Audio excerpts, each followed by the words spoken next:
Well, I want to talk about why I left the church back in the end of 2014, because that question has followed myself and my family for a very long time. Whether people asked it out loud or whether they're simply just forming their own conclusions. So here we go. For years, I struggled with how to answer that question, not because I didn't know what happened, but because what happened was not simple. It was not just one disagreement. It wasn't just one bad meeting. It wasn't just one emotional reaction or one moment where I got offended and walked away. It's not what happened. That'd be an easier story for people to understand, for sure. And honestly, it would probably be easier for some people to dismiss. But that's not the truth. The truth is that I left because trust had been broken at a level that made continuing in the pastorate impossible. I left because the relationship, well, let me say it this way, the calling, leadership, truth, accountability, and spiritual authority had been damaged in a way I could no longer ignore. I left because the church environment had become a place where truth was no longer being handled honestly. Leadership was no longer functioning transparently, and the people entrusted to guard that body were either participating in or allowing the very kind of hidden destructive behavior that makes ministry unsafe. I want to be clear from the beginning. I did not leave Jesus. I did not leave because I stopped believing in God. I did not leave because I no longer cared about the church and the people. I left a broken system that was using the language of faith while violating the character of Jesus Christ. There's a massive difference between those two things, and I also want to be careful. I'm not telling this story to stir up old drama, and I'm not trying to relive every painful detail for the sake of attention. I'm telling it because I know that there are people sitting in churches right now in this community and outside of it who feel something is wrong but cannot quite name it. They feel the confusion, the pressure, even the manipulation. They hear spiritual words, but something inside of them knows the spirit behind those words is not clean. That was part of my experience. Things that sounded spiritual, but they were not being handled in a way that reflected truth, humility, or righteousness for that fact. One of the most important facts in this story is that I wasn't just some disgruntled church member. I was the pastor. And that matters. It matters a great deal because a pastor doesn't walk away from a church lightly, especially when his identity, his career, his calling, his family, his reputation, his relationships, years of sacrifice, financially, personally, emotionally, spiritually, are about leaving the ministry. Leaving was not casual for us, was not easy, was not a quick decision I made because I was frustrated at some people. No, this was painful. It was costly. It affected my family deeply. It affected relationships deeply. It affected my name, even to this day. It affected how people saw me and see me. And for a while, it affected even how I saw myself. It took me years to fully understand and put language to what had happened during that time period. At the center of all of it was betrayal. Betrayal through hidden processes. It's the best way I know how to describe it. There were conversations happening that I was not a part of. There were conclusions being formed before I was given a fair opportunity to even respond. There were people talking about me instead of talking to me. Decisions were being shaped behind closed doors. And by the time I walked into certain rooms, it felt like the story had already been written. That's not biblical accountability. I want you to know that is not spiritual maturity. That is not how a godly leadership is supposed to function. That's political. And it's political removal wearing church clothes. I know that sounds strong, but I'm no longer interested in softening something just because it happened inside a church. If something would be wrong in a business or in a family or in a friendship or even in a courtroom, then it does not suddenly become righteous because someone prayed before the meeting. Truth matters. Process matters. Integrity matters. When those things are missing, people get damaged badly. And one of the deepest wounds for me was lies and rumors were allowed to carry more weight than the truth. It was not simply that people disagreed with me. I can handle disagreement. Never have had an issue with disagreement. Anybody who's been in leadership, ministry, business, marriage, parenting, or even racing, you all know that's my hobby, knows that disagreement is a part of life. Disagreement was not the issue. The issue was that people built a version of me that I didn't even recognize. And then they treated that version, let's call it, as fact. See, and once that happens, you're no longer able to respond to what you actually did or what you said. You're defending yourself against a story. See, and stories are very difficult to fight, I've learned, especially when people want to believe them. See, once a false narrative gets established in a church, pretty much anywhere, it becomes almost impossible to correct it. Because people begin protecting the story instead of pursuing the truth and protecting people.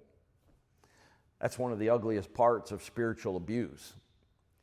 You're not only wounded by what happened, you're then wounded again by the story that people tell afterward. I see you. That was part of my experience because the story they told and tell about me hasn't disappeared. It didn't disappear when I left. It kept moving. It kept growing. It kept shaping opinions. It kept affecting relationships. Even to this day, it's followed me after the actual events were over and we had moved on. And that's not why this is just a simple, painful church season. It became a lingering wound to my name, to my reputation, and if it counts, to justice. Another part that cut deeply was that some of the people involved, most of them, were people we had loved, served, helped, pastored. See, betrayal from strangers is one thing, but betrayal from the people you shepherded and gave your life to is something else. When you've prayed with people, when you've helped people, when you've walked with people through difficult and hard situations, when you preached to them, taught them, cared for them, with them, and sat down with them and served them faithfully. It's devastating to watch some of those very same people participate in a story that's not true. That kind of betrayal makes you question everything. You question your judgment. You question your discernment. You question whether the relationships were ever even as real as you thought they were. You question how people could know your heart, watch your life, sit under your ministry, and then still believe the worst without ever honestly even seeking the truth. That's not ordinary church hurt. That's true spiritual injury. I use the phrase spiritual abuse carefully. I do not believe that every bad church experience is spiritual abuse. I do not believe that every disagreement with leadership leads to abuse. I do not believe every painful church decision or experience is abuse. See, sometimes people are just immature. Oftentimes, churches are messy. And guess what? Often, pastors make mistakes. Leaders have to make difficult decisions that not everyone understands. See, sometimes people get offended because they didn't simply get their way. That happens. We should not call everything abuse just because it hurt or didn't go our way. But what I experienced was more than normal church conflict. It involved a hidden process. It involved narrative control, rumors, leadership failures, reputational harm, and spiritual confusion. It involved people using spiritual appearances and language to cover behavior that was not righteous. That's why I call it what it was. Spiritual abuse. Spiritual abuse doesn't always look like someone screaming from a pulpit. Sometimes it's quiet. Sometimes it looks like meetings. It sounds like legitimate concern. Sometimes it hides behind words like unity, wisdom, protection, process. Sometimes people say they're protecting the church, when in reality, what they're protecting is a version of the story that keeps them from having to tell the truth. That's dangerous. Because when spiritual language gets used to cover carnal behavior, people become confused. Confusion is one of the reoccurring marks of unhealthy religious systems. You start asking yourself, am I the one that's crazy? Am I missing something? Why does this feel so wrong if everyone else is acting like it's spiritual? That's a fog that becomes very real. If you've been there, you know exactly what I mean. You can feel that something is off, but every time you try to name it, someone makes you feel like you're the problem. You ask a question, suddenly you're divisive. You push for truth, suddenly you're bitter. You ask for a fair process, suddenly you're being defensive. You challenge the story, and suddenly you're the one who's unsafe. That is how unhealthy systems protect themselves. They do not always have to prove that you were wrong. They do not always have to present evidence. They just have to make people afraid to believe you. And in my situation, I believe the elders failed in their role big time. And I do not say that lightly. Elders are not supposed to function like a boardroom coup. They're not supposed to manage optics while truth gets buried.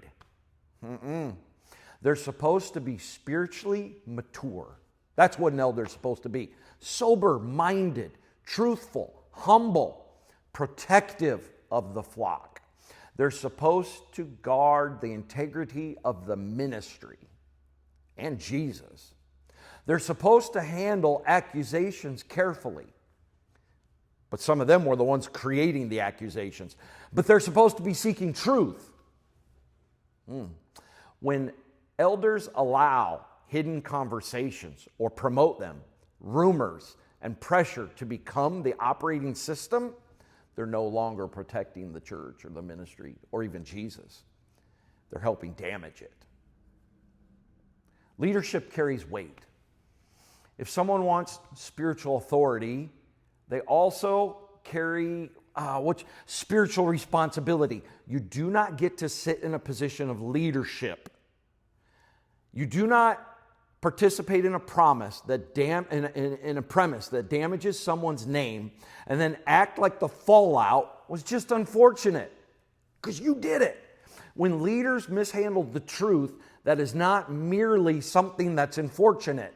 That is a major failure. It's wicked. It's one of the hardest things that I had to process was that a church can have good moments, powerful moments, and then still end up becoming unhealthy. That's a hard truth because I don't want to pretend that nothing good ever happened. It was crazy good. Good fruit, good things. People were helped. Lives were changed. Healings manifested. Marriages were saved. There were real moments of ministry. There were people I loved. And it was a season that mattered. I do not need or intend to erase any of the good in order to tell the truth about what went wrong, because both can be true. God can use a place and a people in that place can still end up behaving wrongly. A church can have powerful worship and yet unhealthy leadership. It can preach scripture and still fail to practice truth. A church can have sincere people in the seats and yet dangerous patterns in their structure or avoid their structure. A church can look alive on Sunday and still be rotten terribly underneath or behind the scenes. That's why discernment matters. Hey, I left because the church had become unsafe for honest leadership. A pastor cannot lead well in an environment where every decision can be weaponized, where human flaw can be exaggerated, where rumors become evidence and private conversations might be used to build a case and were. At some point, leadership becomes impossible because you're no longer shepherding people. You're just surviving suspicion. That's not ministry. And that is trench warfare with a hymnal nearby. When suspicion replaces trust, normal church problems become heavy. A simple budget issue becomes suspicious. A leadership decision becomes political. A hard or difficult sermon becomes ammunition. A misunderstood comment ends up being evidence, or a normal human weakness provides proof that the story against you must be true. A pastor can't function in a healthy way when the environment has become that toxic. At some point, you're no longer leading or serving. You're just trying to keep from bleeding out while still showing up to do the work. There are people who think pastors should simply absorb that. They think that pastors should take it, forgive, keep going, stay humble, and trust God. Of course, pastors need humility, but it doesn't mean that that's a haughty spirit. Of course, pastors need forgiveness. Of course, pastors need endurance and accountability. But pastors should never be punching bags for dysfunctional people and systems. A pastor's family is not collateral damage for church politics like mine became. A pastor's name is not something people just get to destroy because they're uncomfortable with truth. And that's happened. There comes a point where staying is just not faithfulness anymore. There comes a point where staying becomes participation in your own destruction. And I reached that point. Leaving that church was not quitting. Leaving was refusing to continue to feed a system that had become unhealthy. Leaving was me saying, I cannot keep submitting myself and my family to a process that does not reflect the truth or what we had established. Leaving was saying, I will not call this righteous because it happened in a church. Sorry.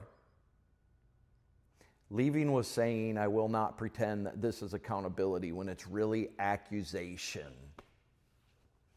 Leaving was saying, I will not call this unity when it's control. I will not call this wisdom when it's cowardice. And maybe most importantly, leaving was saying, I will not confuse God with the people who misrepresent him. That was one of the biggest spiritual turning points for me. When a church wounds you, especially when you were the pastor, you have to separate the character of God from the conduct of those people. People who claim to represent him. And that's not easy, whether either side of leadership you're on, but it's necessary. And I had to separate God from the institution that I was a part of. I had to separate Jesus from the behavior of people who used Jesus' name. I had to separate my calling from the position that I gave up and lost in the aftermath. I had to separate my identity from the story that they told and continue today to tell over 10 years later. I didn't walk out of that season fully healed, fully clear, and ready to write a book. I walked out broken and wounded. I walked out confused. I walked out even angry at times. I walked out grieving. I wondered how people could do what they did and still act like it was spiritual. That was confusing.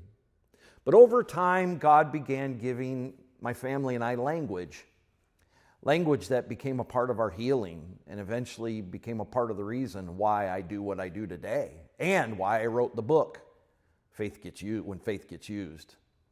I did not write a book because I want revenge. Couldn't care less about that. I didn't write it because I want to burn everything down. That's obvious. I would have done it in the beginning. I did not write it because I think I was perfect. I'm not perfect. I've made mistakes. Leaders make mistakes, and I made mistakes. There are definitely things I would do differently, and I can look back and see places where I was too trusting and too naive and way too gracious and slow to confront certain people and patterns, and believing that people with titles would act with integrity. But my imperfections do not excuse what happened. That is the important point. Sometimes people think if they can find any flaw in a wounded person, that it cancels the wrong that was done to them. It does not. A wounded person does not have to be perfect in order to tell the truth. A pastor does not have to be flawless in order to be mistreated. That's what I've learned. A leader can have weaknesses and still be the target of a corrupt people and process. Both can be true.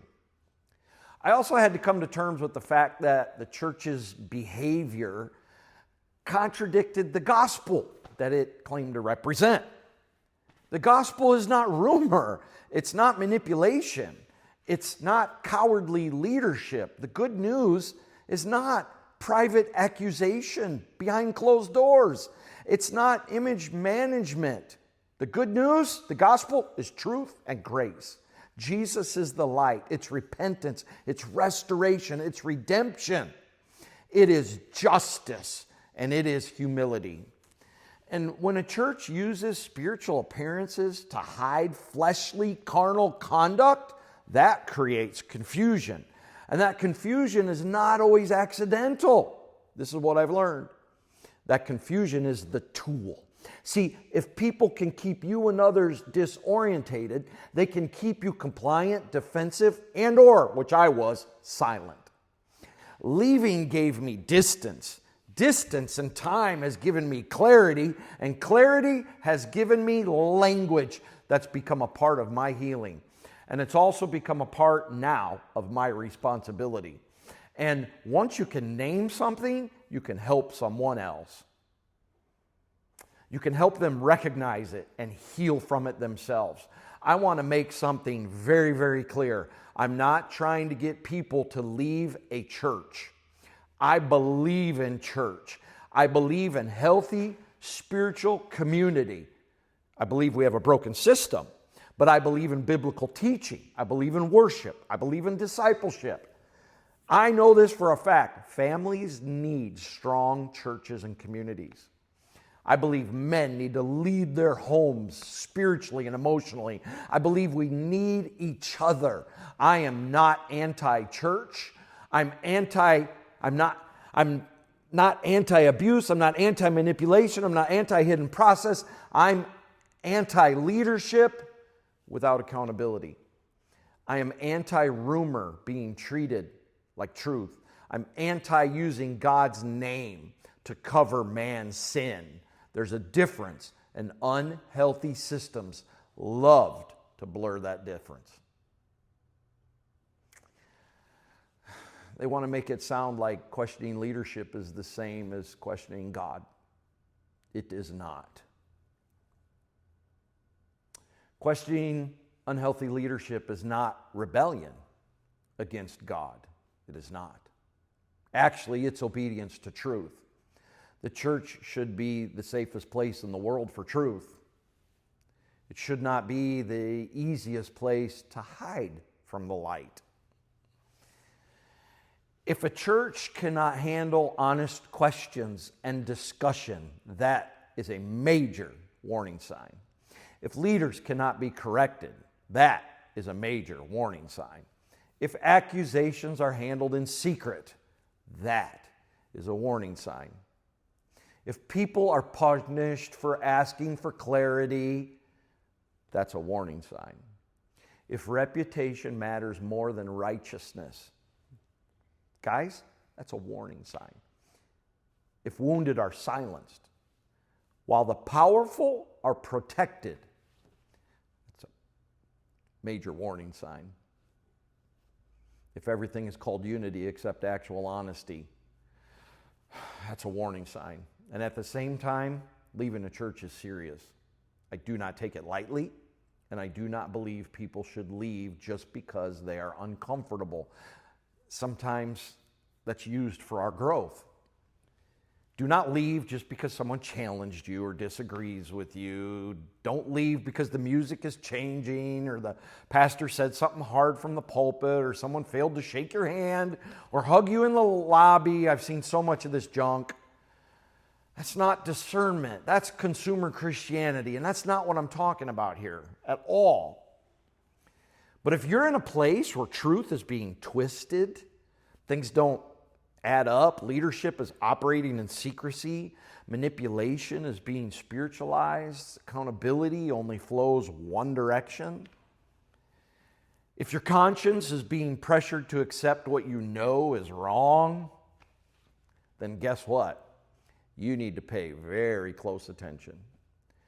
Because God doesn't require you to submit to abuse in order to prove your faithfulness to Him. You can honor God and still leave an unhealthy system. In fact, often that is honoring God. You can forgive people and still set healthy boundaries. You can love the church and still tell the truth about what happened in one. You can believe in spiritual authority. Get this, and still reject corrupt authority. You can be wounded and still be called. You can be misunderstood and still be obedient. You can lose a position and, hear me loud, still have a purpose. That's part of my story. I left because the church no longer functioned as a trustworthy spiritual family. That's why. The church is supposed to be a body and a flock. But when the body attacks itself through gossip, secrecy, accusation, that's when the language of family starts to become really, really hollow. You cannot call people family while they are quietly helping bury you. I left because there was no clean path to restoration inside that current system. Restoration requires truth. If people will not tell the truth, there is nothing healthy to restore.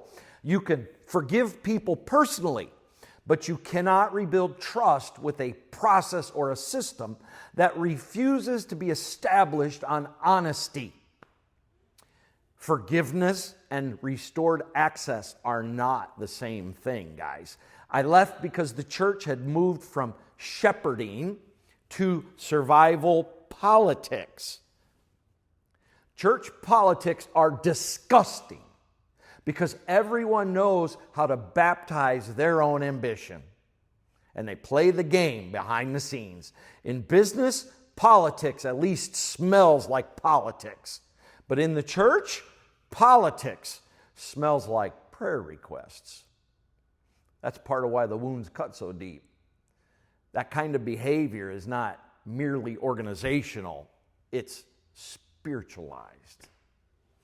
And it's happening today all over. This process exposes a deeper sickness.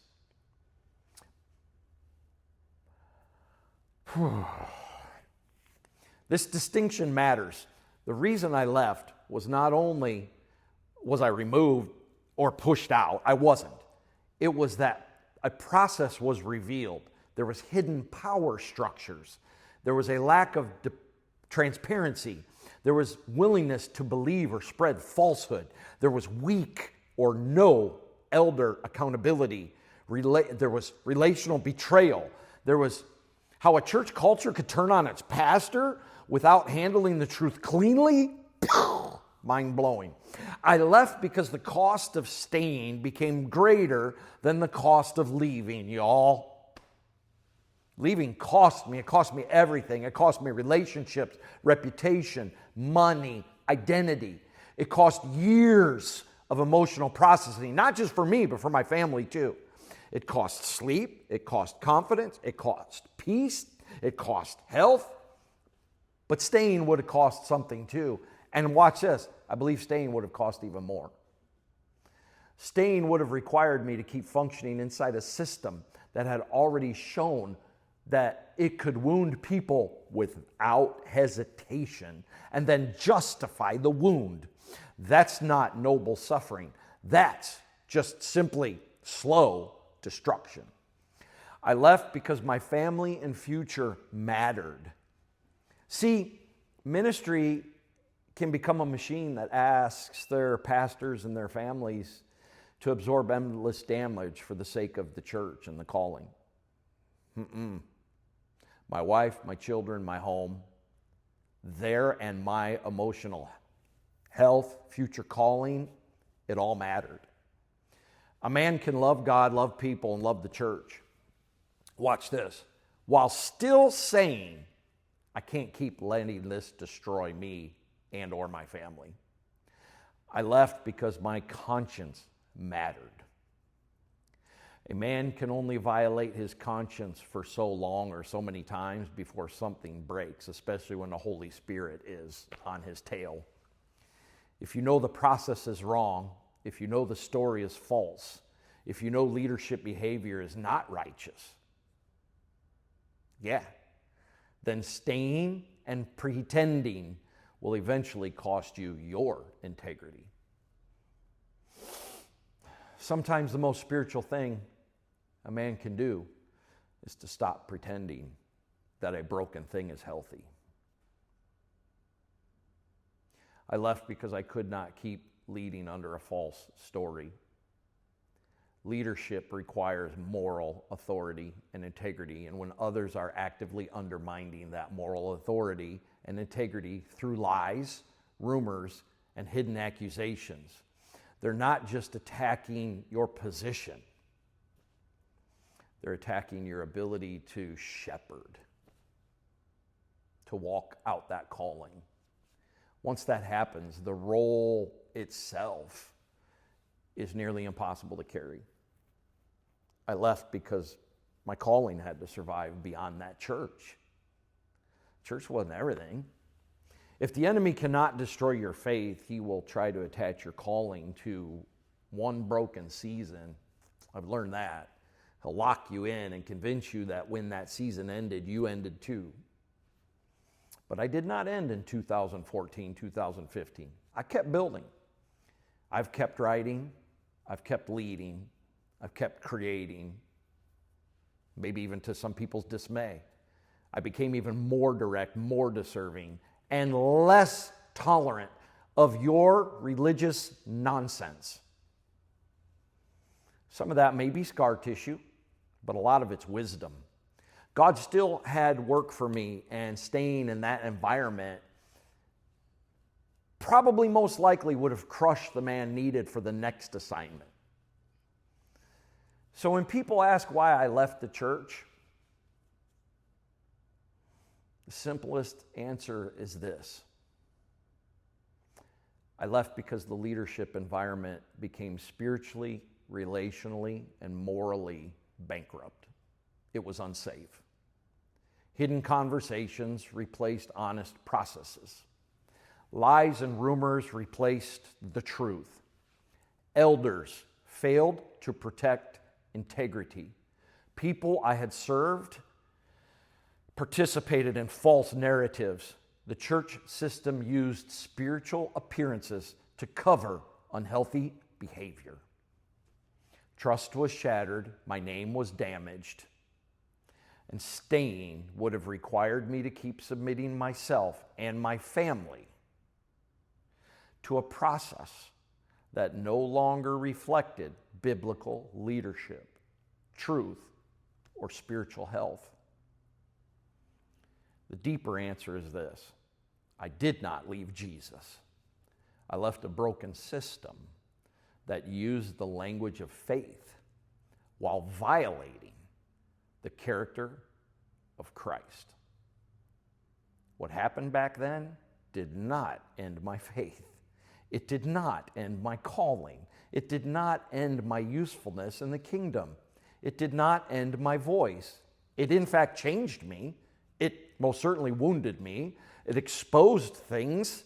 It forced me to rebuild in areas, but it did not end me. And if you have been through something similar, I want you to hear that. That's the most important part. What happened to you, what wounded you, does not get the final word. The people who lied about you do not get the final word. The leaders who failed you do not get the final word. The system that pushed you out does not get the final word. God does. God is not confused by the story that people told. He knows the truth. One day, whether here on earth or in heaven, it's going to be revealed. He knows what happened in the rooms. He knows what was said in private, under the covers, in the darkness. He knows what was done in His name that did not reflect His heart, His glory, or His kingdom. He also knows how to rebuild a man or woman after the wreckage. That is what He has done in me. I'm not the same man I was before. In some ways, I'm softer. Believe it or not. In some ways, I'm harder. I'm more compassionate towards wounded people, without a doubt. I'm less patient with religious nonsense. I'm more committed to truth. I'm less impressed by titles. I'm more protective of my family. And I am less willing to ignore red flags and check engine lights.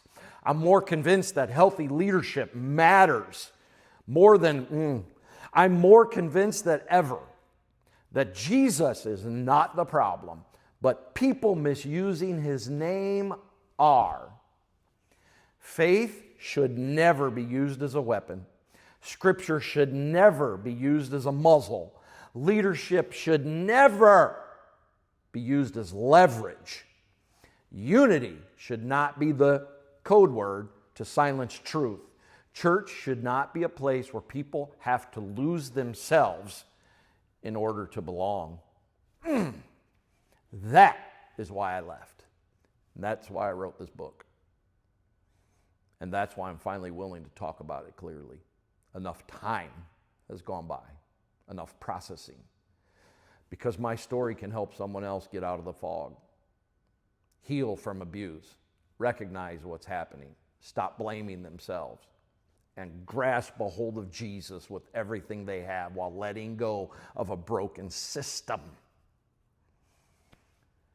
If that's the case, then God did not waste all this pain, and I refuse to waste it either.